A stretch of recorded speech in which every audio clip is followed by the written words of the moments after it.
करून देती त्याला साथ.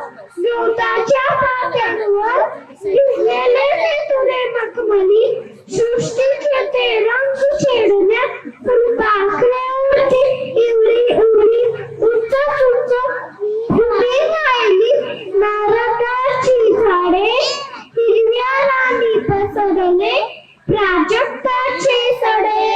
चंद्र जरासा लपतो क्षितिजाच्या पल्ल्यात वर्षानुवर्ष बदलत असे निसर्गाची घड्याळ. चंद्र जरासा लपतो क्षितिजांच्या पल्ल्यात वर्षानुवर्ष बदलत असे निसर्गाची घड्याळ.